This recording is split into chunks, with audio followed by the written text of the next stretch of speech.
I just got this garbage find Barbie Power Wheels to work again. And to do it took two things. I bought this Ryobi battery adapter, and it needed a new switch unit.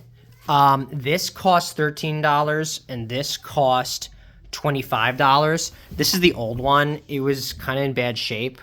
I don't know whether the previous owner's kid like pushed the handle too hard or something and just snapped the insides, but this thing was conked out.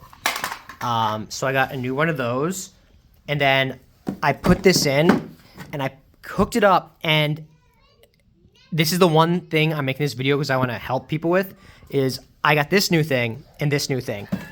When I push it, you can hear it, it still sounds fine, so I know these are good.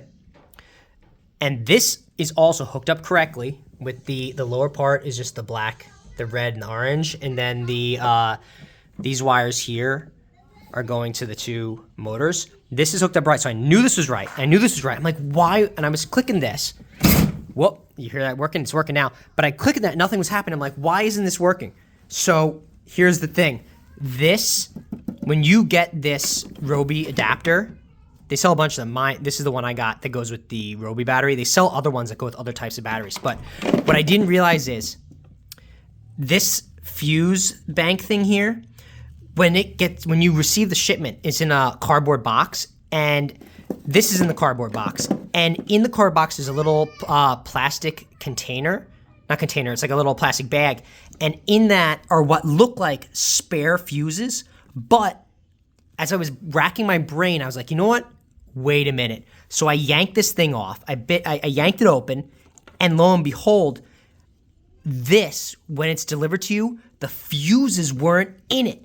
The fuses, both fuses, the spare and the main, are in that plastic bag that comes with this adapter.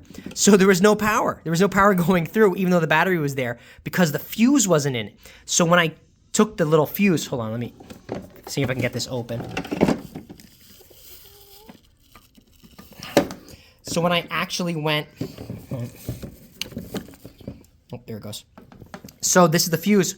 So when I went back to the box, luckily I didn't throw it out. If you get this, don't throw out the box with the spare fuses because the main fuse is in it. I put in the fuse that completed the circuit, and then it started working because I was panicking thinking, oh no, maybe something else is wrong because I bought this new switch unit, but it wasn't that. It was that when this is delivered, the fuse, this fuse piece isn't in this. It comes in the box. You have to know to open this thing up, stick this in, and then close it. So there you go. It works now, which is so great. The kids are gonna be stoked when I open the garage to do this. And this is such a great adapter. Look, and it has the Fisher Price. There's several versions of this. Some that have just like the raw wires, but they actually sell one that has the Fisher Price Power Wheels type on it. It's like an extra $2. But it's great. Look how it fits right in there. This closes up. 1, 2. How cool is that? So I'm gonna get this seat back on. This is super easy to do. This, all the screws on this are the exact same screw. So you can just put it all back together there. And once I get this together, maybe I'll patch in another video of this thing zooming. And hopefully this was helpful to anyone who was having trouble with this, racking their brains on it if you bought that adapter.